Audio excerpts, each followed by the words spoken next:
예수께서 이 말씀을 하실 때에 한 관리가 와서 절하며 이르되 내 딸이 방금 죽었사오나 오셔서 그 몸에 손을 얹어 주소서.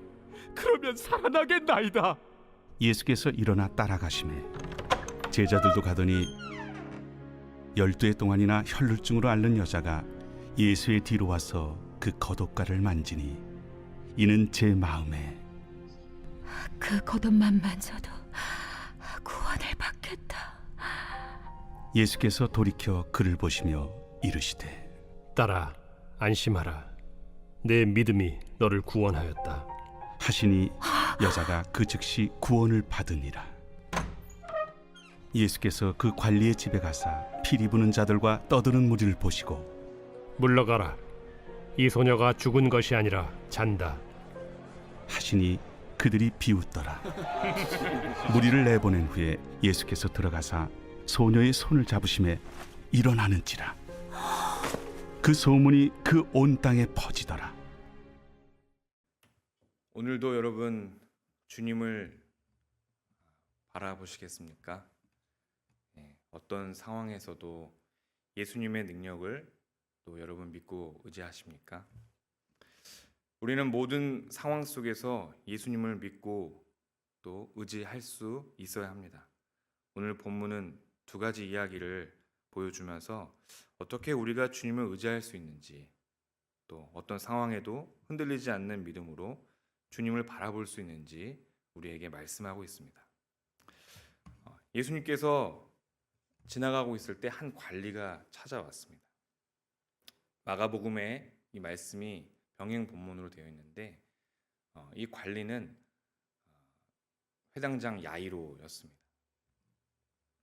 당시 회당장이라고 하는 그 직업은 어떤 직업이었냐면은 회당에서 성경을 읽는 일이나 또 설교하는 일을 담당했고 건물을 유지하는 것뿐만 아니라 재정도 책임지는 사람이었어요. 임기로 선출되는 사람이었는데 때때로 그 사람의 덕망과 또 존경심에 따라서 가족에게 오랜 기간 그 회당장의 일을 맡길 때도 있었습니다. 그러니까 이 회당장이라는 직업이라는 것은 굉장히 그 당시의 사람들한테 존경받는 사람이었어요. 회당장이다라고 하면 사람들이 인정해주는 사람이었고 사람들이 그의 말에 신뢰를 하는 사람이었습니다. 그런데 이런 회당장이었던 야이로, 이 관리는 어떻게 예수님 발 아래 엎드릴 수 있었을까? 우리가 예수님을 바라볼 때 지금은 주님은 정말 예수님은 우리의 왕이시고 그리스도시다라고 하지만 당시의 예수님은 그저 시골 출신의 한 젊은이였어요. 물론 당시에도 많은 인기가 있어서 무리들이 예수님을 따랐지만 그 시대적 배경과 상황을 봤을 때 회당장이 이 젊은 청년의 무릎을 꿇는다라는 것은, 그 앞에 엎드린다는 것은 굉장한 용기가 필요했습니다. 이 단순히 회당장 야이로가 그 앞에 자신의 딸의 생명을 살리기 위해서 간절한 마음에 단순히 지푸라기라도 잡는 심정으로 엎드린 것이 아닙니다. 여기서 엎드리다라는 뜻은 진정한 권위자 앞에 엎드려 절하는 것을 뜻합니다. 그러니까 이 야이로는 예수님 앞에 엎드려 절할 때 예수님에 대한 존경심을 갖고 있었고 그에 대한 절대적인 신뢰를 갖고 있었어요. 야이로의 직업은 제가 말씀드린 것처럼 회당장이었어요. 그는 말씀에 대해 해박하게 잘 알고 있었습니다. 엘리야와 엘리사가 죽은 아이들을 살렸던 것처럼 이 예수라는 사람에 대한 소문을 듣고 이 사람이라면 고칠 수 있겠다라는 사실을 믿었던 거죠. 이 믿음에 대한 이야기, 야이로에 대한 이 믿음의 이야기는 마태복음 8장의 백부장의 믿음을 떠올리게 할 만큼 놀라운 장면입니다. 이 회당장 야이로의 그 용기는 대단했습니다. 왜냐하면 이 회당장이라는 직업을 갖고 있는 이 사람이 방금 말씀드렸던 것처럼 이 젊은 청년에게 엎드린다라는 사실은 당시 사람들의 손가락질을 당할 수 있는 그런 상황이었어요.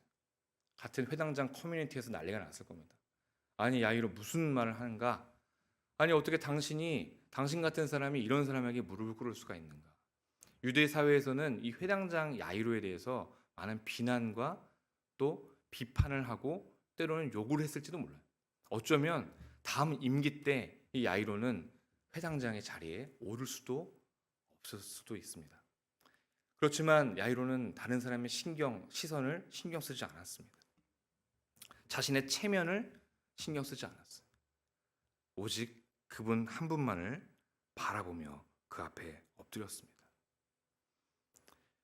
그리고 그때 그렇게 야이로와 함께 제자들과 함께 그 길을 걸어가는데 예수님의 옷자락을 만진 사람이 나옵니다.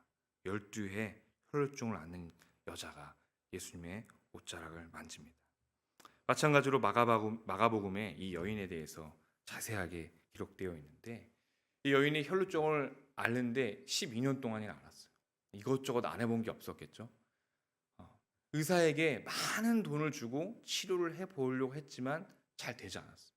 생각해 보십시오, 여러분. 2000년 전에 의술이 얼마나 발달했겠으며 이 여인의 혈루증을 치료할 만한 그런 의료 지식이 있었을까. 그 10년 동안 그 의사들에게 많은 고충을 당하고 창피를 당했을 수도 있습니다. 그리고 레위기 15장 25절을 보면 여인의 이 혈루증에 관한 말씀이 있습니다. 만일 여인의 피의 유출이 그의 불결기가 아닌데도 여러 날이 간다든지 그 유출이 그의 불결기를 지나도 계속되면 그 부정을 유출하는 모든 날 동안은 그 불결한 때와 같이 부정한즉 이렇게 되어 있어요. 그러니까 이 여인은 무려 12년 동안 부정한 여인으로 살았던 겁니다. 여러분, 그것이 얼마나 끔찍한 일인지 모릅니다. 이 여인의 삶은 나병 환자와도 같았어요. 가족들하고 같이 지낼 수가 없었습니다. 그 공동체 안에 있을 수 없었어요.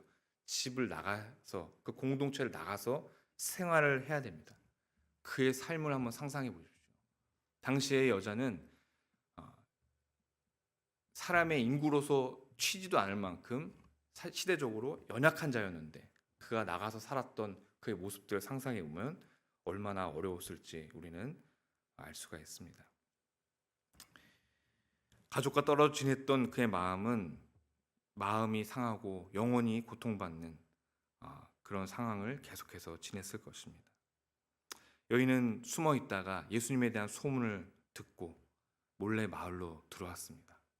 그리고 무리들 가운데 끼어서 한 걸음 한 걸음 예수님께로 다가갔어요. 정말 엄청난 용기가 필요한 일입니다. 누군가가 그 여인을 알아보거나 그 여인의 정체가 발각되는 순간 어떤 일을 당할 수 있을까요? 어쩌면 사람들에 둘러싸여 돌로 맞아 죽었을지도 몰라요. 그의 삶이 위태로웠을지도 모릅니다. 그 여인은 그렇지만 그 모든 것을 뒤로 한 채 오직 한 분 하나님만, 예수님만 바라보며 나아갔습니다. 그리고 예수님의 답이 너무나 놀라웠어요. 따라 안심하라 라는 말씀하십니다. 예수님이 그 여인의 모든 삶을 관통하는 그 말씀을 하셨던 거예요. 두렵고 걱정되고 무서워하는 고통받는 그 여인에게 따라 안심하라 라는 말씀으로 그 여인의 마음을 위로하십니다. 그러고 말씀하시죠. 내가 너를 구원하였다. 그 한마디에 12년 동안 갇혀있던 그의 삶은 이제 자유롭게 펼쳐지게 되는 겁니다. 그는 구원받았고 그 즉시 치유함을 받았습니다. 그리고 이제 예수님은 드디어 이 관리의 집에 도착합니다. 유대인의 장례식에는 대곡군이 있었어요. 이 대곡군이 뭐냐면 같이 울어주는 거예요. 같이 울어주고 또 악사들이 있어서 거기서 나팔을 불고 피리를 불고 같이 그 슬픔에 동참하는 거였습니다. 또 유대인들은 24시간 안에 장례를 치러야 했기 때문에 그 분위기가 굉장히 혼잡스러웠을 겁니다. 예수님이 들어가자마자 이 피리 부는 자들을 나가라고 합니다. 이제 내가 왔으니 너희들은 이제 피리 그만 불고 그만 울고 이제 멈춰 나가도 돼라고 얘기를 합니다. 왜냐하면 예수님 입장에서는 더 이상 슬퍼할 일이 없고 앞으로 기뻐할 일만 남아 있기 때문이에요. 예수님이 이렇게 말씀하시죠. 물러가라, 이 소녀가 죽은 것이 아니라 잔다라는 말씀을 했어요. 다시 말해서 잠을 자다가 깨어나듯이 이 소녀도 죽었지만 금방 일어날 거야 라는 말씀을 하는 거죠.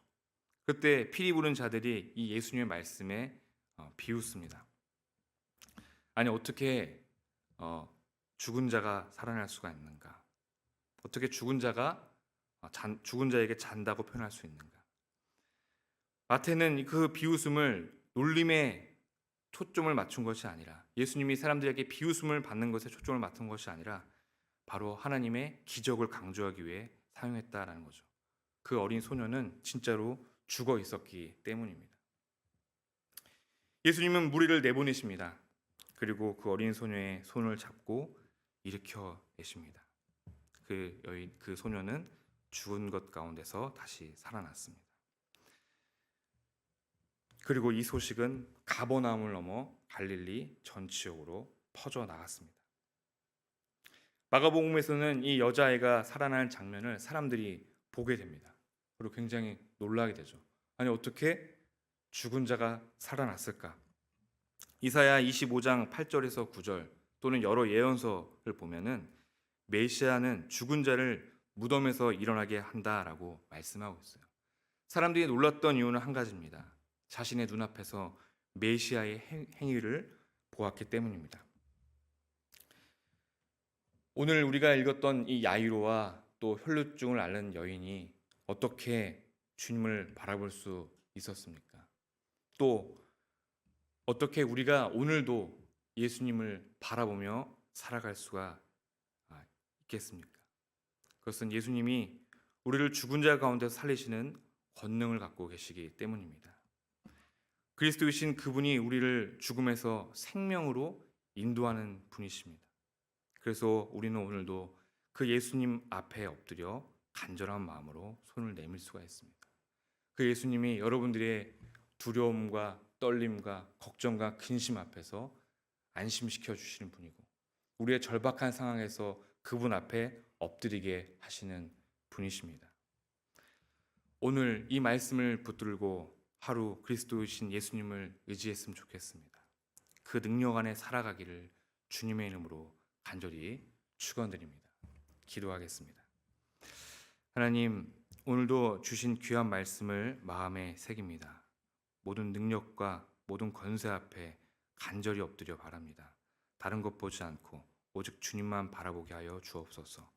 상황에 흔들리지 않게 하시고 사람들 보지 않게 하시고 오직 주님의 능력을 믿고 의지하게 하여 주옵소서. 예수님의 이름으로 기도했습니다.